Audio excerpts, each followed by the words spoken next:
guys, and welcome back. Welcome back. Hello, welcome back. Alright, so today we are going into part 2 of Ezekiel, so I'm sorry I gave you just a little break there. After that first reading, I think we needed to just sit and absorb and give you guys some time to chill with that. It was a lot, right? That first reading. Second reading, I don't think is going to be any easier. But I did want to touch on something that we've been bringing up, right? Is this notion of power, all right? We are very clear, as defined by the Circle 7, on this is Jesus's explanation on how power, right, as we know it, as we understand it, is merely an illusion. And most of the time, what is being referred to as the illusion is like that socio-economic, that political power, right? Maybe even military power. And so we're going to look at a few different Hebrew words to describe power, because there's many different words to describe that term, right? And we've just replaced them in the Bible with the one power word, right? It's mentioned several times, as I have spoken about. But the one that might be erring on the side of illusion, right? The one that we have to watch out for is the word shultan. That's a Hebrew word, and it means power in the sense of authority, rule, or administration. Okay, so that's the one that is thrown around a little bit, and that we definitely perceive, especially during this time and this era, as more of an illusion, right? Shilton can be granted, but by who, right? Sometimes it is often granted by God, and again, that's that authority. So we're thinking of synonyms and words that we can kind of exchange, right? So instead of maybe using the word power, we use the word authority. Okay, that's very valid, because it's granted. It has to be granted to somebody or something, right? And then we also have tokef, which also refers to authority, strength, right? And it's something that is exercised. So tokef is like, I guess like a verb, right? I don't know. I don't know how to describe it, but it's like a noun, I guess. Authority, strength, but it's something that is exercised. Exercised being the verb in this sense, right? We also have atzma, right? And that represents power, but more so in the sense of like intensity. Atzma is intensity or mighty force. And force is a really good synonym to replace power. Force is very good. That's real, right? Force is real, something that can be proven in physics, right? We also have gavra, right? That refers to might, valor, or acts of power. Really, just when we say power, right, it's implying the divine strength, right? It's divine strength very specifically. And the most common word I think that can be exchanged with power is the koach, or koach, right? Koach, which generally means strength, right? Force, capability, or physical energy. And remember when I said that's the most common word, Hebrew word for power, is koach, really just means physical energy. That's really all it is. So when we're thinking of synonyms and how to describe power, power is brought up, I think, a few times in this reading that we'll discuss here. So we really just think of these synonyms as we're reading about power and as we're coming to understand the illusion of power, right? What might be more of an energy, more of a force, more divine, versus something that's granted by the powers that be here on earth, right? So just something to think about. Um, let's continue. We're going to get through part 2, and then I think I have maybe 1 or 2 other parts in Ezekiel before we wrap this book up. Let's power through, right? Let's use our force and use our divine authority to get through this book, right? Let's go ahead and begin with chapter 17. The word of the Lord came to me. Son of man, set forth an allegory and tell it to the Israelites as a parable. Say to them, this is what the sovereign Lord says.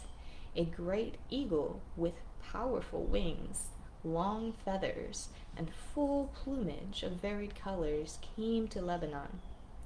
But there was another great eagle with powerful wings and full plumage. The vine, and I kind of cut off here, but what this eagle did was he got a branch, he broke it off of a bush, and it grew into this vine, right? It grew into this vine. The eagle planted it and did that, okay? And the vine itself that the eagle had picked up now sent out its roots towards him from the plot where it was planted, and stretched out its branches to him for water. It has been planted, but will it thrive? Will it not wither away completely when the east wind strikes it? Wither away in the plot where it grew? Say to them, the king of Babylon went to Jerusalem, carried off her king and her nobles, bringing them back with him to Babylon. Pharaoh, with his mighty army and his great horde, will be of no help to him in war. When ramps are built and siege works erected to destroy many lives, and sieges were erected to destroy many lives. Suppose there is a righteous man righteous man who does what is just and right. He does not oppress anyone, but he returns what he took in pledge for a loan. He does not commit robbery, but he gives food to the hungry and provides clothing for the naked. He withholds his hand from mistreating the poor, and he takes no interest or profit from them. He keeps my laws and follows my decrees, for he will not die for his father's sin. He will surely live. But if a wicked person turns away from the wickedness they have committed, and also does what is just and right, they will save their life. Take up lament concerning the princes of Israel, and say, what a lioness was your mother among lions! She lay down among them and reared her cubs. When she saw her hope unfulfilled, her expectation gone, she took another of her cubs and made him a strong lion. He broke down their strongholds and devastated their towns. The land and all who were in it were terrified by his roaring. And I said to them, each of you get rid of the vile images that you have set your eyes on, and do not defile yourselves with the idols of Egypt. I am the Lord your God. Yet I looked on them with pity, and did not destroy them or put an end to them in the wilderness. Therefore, Son of Man, speak to the people of Israel and say to them, this is what the Sovereign Lord says. In this also your ancestors blasphemed me by being unfaithful to me. I will take note of you as you pass under my rod, and I will bring you into the bond of the covenant. Say to the southern forest, hear the word of the Lord. This is what the Sovereign Lord says. I am about to set fire to you, and it will consume all of your trees, both green and dry. The blazing flame will not be quenched, and every face from south to north will be scorched by it.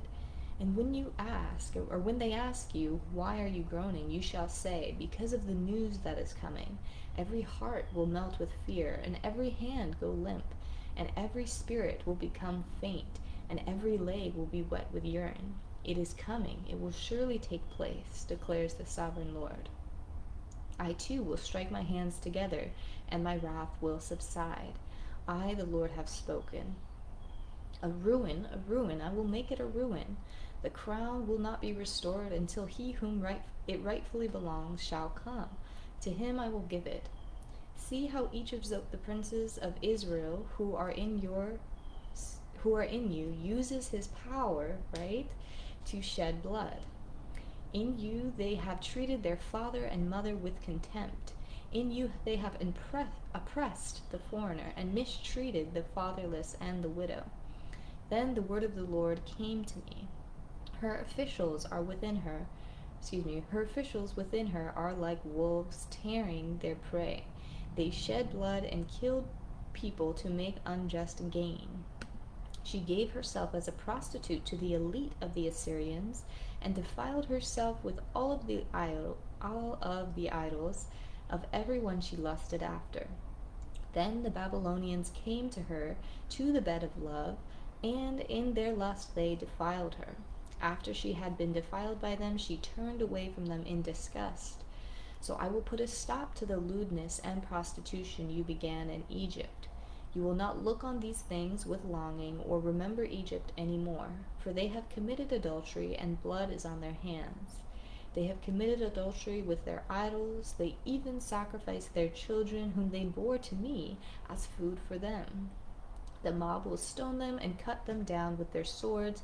They will kill their sons and daughters and burn down their houses. For the bloodshed is in her midst. She poured it on bare rock. She did not pour it on the ground where dust would cover it. Groan quietly. Do not mourn for the dead. Keep your turban fastened and your sandals on your feet. Do not cover your mustache and beard or eat the customary food of mourners. And at that time your mouth will be opened. You will speak with him, and no longer will you be silent. So you will be a sign to them, and they will know that I am Lord. Son of man, set your face against the Ammonites and prophesy against them. Therefore I will stretch out my hand against you and give you as plunder to the nations. I will wipe you out from among the nations and exterminate you from the countries. I will destroy you, and you will know that I am Lord. Against Philistia I will carry out great vengeance on them and punish them in my wrath. Then they will know that I am Lord, when I take vengeance on them. For this is what the sovereign Lord says. From the north I am going to bring against Tyre Nebuchadnezzar, king of Babylon, king of kings, with horses. Bring against Tyre, Nebuchadnezzar, king of Babylon, king of kings, with horses and chariots, with horsemen and a great army. Then they will take up lament concerning you, and say to you, fine embroidered linen from Egypt was your sail, and served as your banner. Your awnings were of blue and purple from the coast of Elisha. Judah and Israel traded with you. They exchanged wheat from Minnith and confections, honey, olive oil, and balm for your wares. Your wealth, merchandise, and wares, your mariners, sailors, and shipwrights, your merchants, and all your soldiers, and everyone on board will sink into the heart of the sea on the day of your shipwreck. I am going to bring foreigners against you, the most ruthless of nations. They will draw their swords against your beauty and wisdom, and pierce your shining splendor. Your heart became proud on the account of your beauty, and you corrupted your wisdom because of your splendor. So I threw you into the earth, and I made a spectacle of you before kings. And then against Egypt, right? You have been a staff of reed for the people of Israel. When they grasped you with their hands, you splintered, and you tore open their shoulders.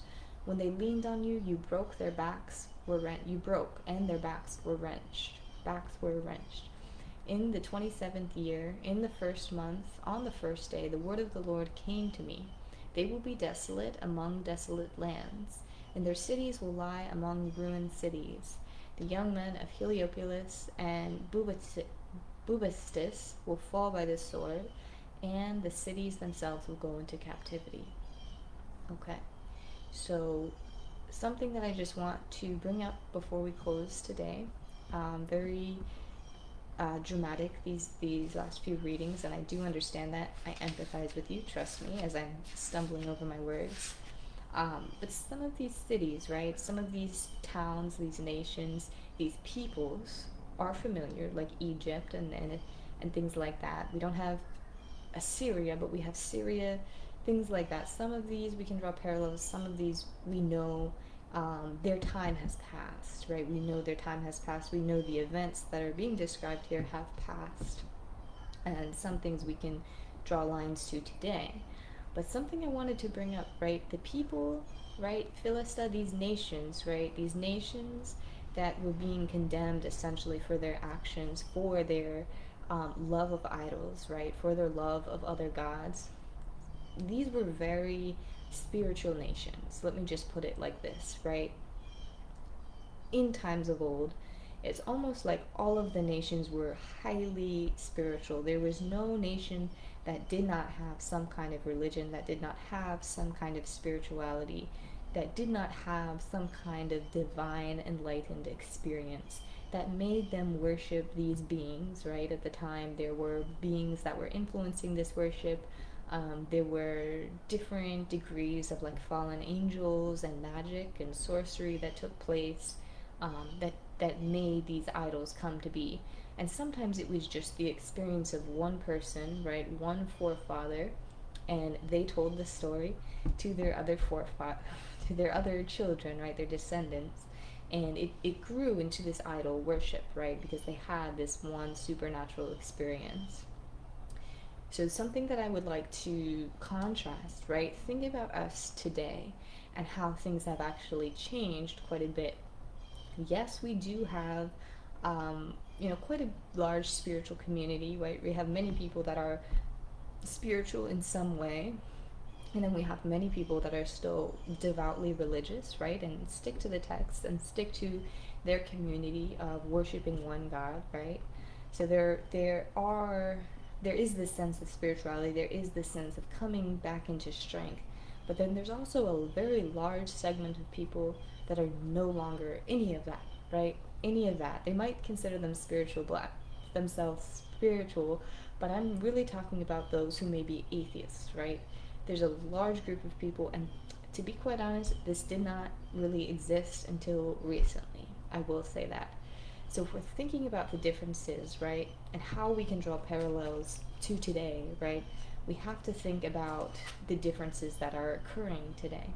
There is a very large group of non believers, I would say, non believers, and that division, right, that division and that separation will become ever the more clear as we start reading the Quran, because that's kind of when that uh, method of non-belief, right? I was going to say belief, but it's a method of non-belief started to really come about was during the era of Prophet Muhammad. That's why that book, right, that divinely inspired book from Angel Gabriel came down at that time, because that's kind of when that division and that vision of non-belief started to really come about. But this was the difference. The main difference between what we're reading about, the times that we're reading about here, is that everybody was actually very, religious one way or another, right? Very spiritual. But God at this time was very keen on setting the record straight of like, okay, don't pay attention to any of that. Just pay attention to me. I will lead you. I will guide you. I will bring you into success only after I dismantle you and, tear everything apart, essentially. So this was just kind of the rebuilding and the restructuring of everything. So we'll kind of have to see and we'll kind of have to learn how this has shifted over time. As we get into the other books, begin to see the nature of belief and how it's shifted. So that's just something that came to me this morning, just to kind of witness how much things have changed and when did they start to change. We'll have to mull that over and we'll have to learn more and more about that later on. But I will leave you here, okay? And we do have just, I think, one or two more parts of Ezekiel that we have to wrap up before we get into, I believe, the book of Daniel, if I'm not mistaken. Yes, it is the book of Daniel. So I will leave you. Thank you again for listening. This will be on YouTube. Just, again, we have to keep the record keeping strong and firm. So I will see you guys later. Thank you. Have a good rest of your day. God bless you. Bye bye.